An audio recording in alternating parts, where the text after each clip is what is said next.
Okay, dear cadets, today we are going to study about the hybridization in carbon compounds.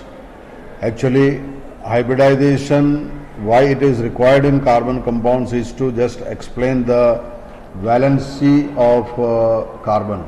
Normally we know that the valency of carbon is 4, but it do not have 4 unpaired electrons in its orbital.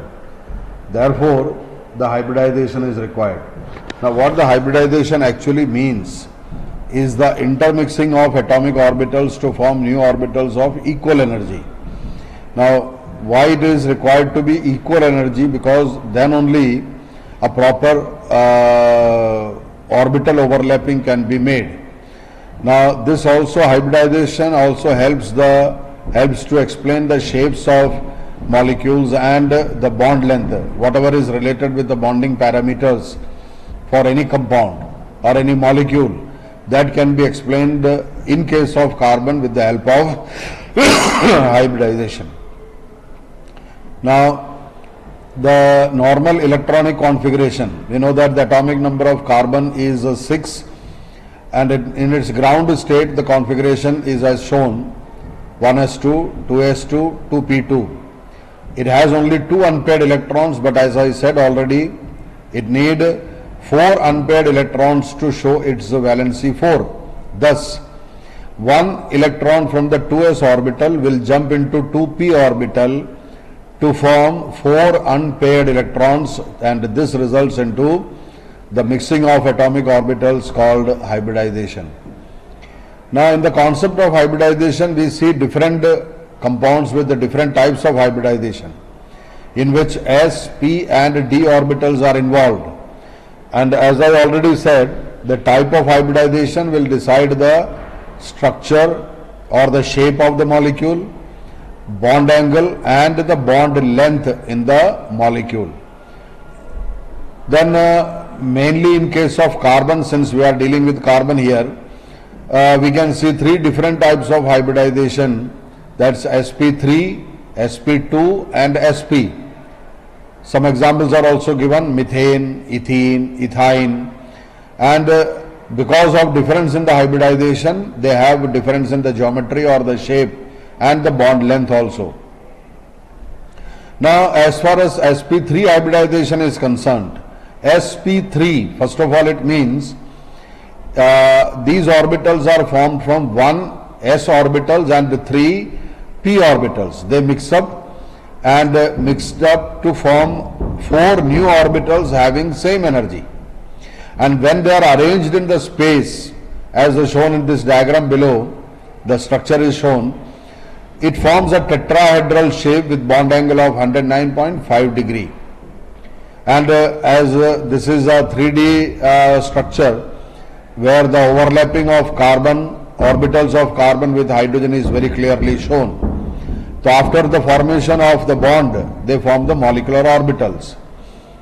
Now, sp2 hybridization means 1 s orbital and 2 p orbitals are mixed to form new 3 sp2 orbitals with 1 unhybridized orbital. As you can see in the structure, the unhybridized orbital is shown in a purple color, but the hybridized orbitals are shown in the blue color.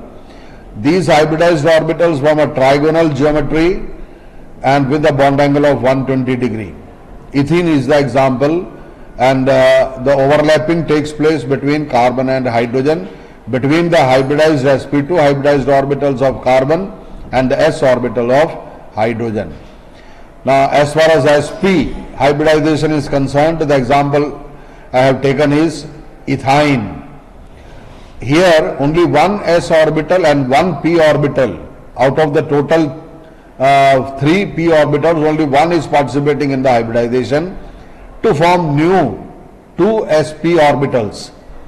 Since there are 2 orbitals, they will arrange themselves in a manner so that the repulsion is minimum and the bond angle comes out to be 180 degree, and the shape can be given as a linear shape. So we have seen methane, ethene and ethyne.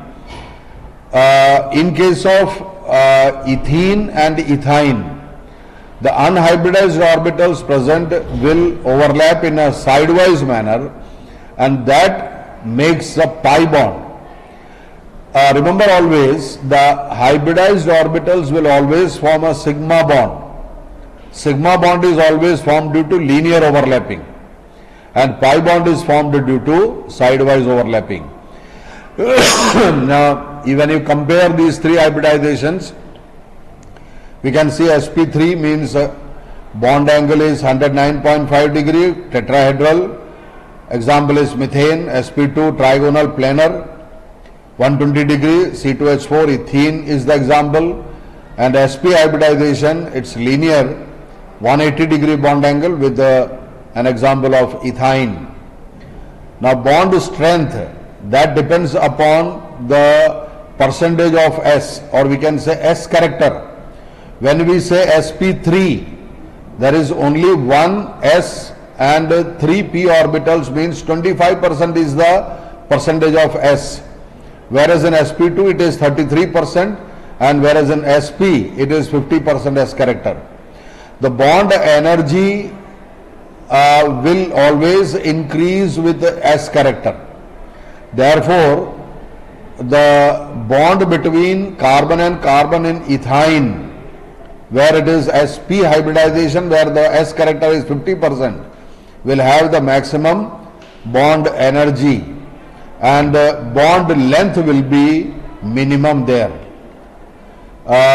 In real life, we can apply it for certain compounds or certain allotropes of carbon. For example, diamond, graphite, acetylene gas. All these examples are given. Diamond shows sp3, graphite shows sp2 hybridization, and the structure accordingly will change. This is a summary of what we have studied in this particular slide. All these slides are referring to the hybridization in carbon compounds. Thank you.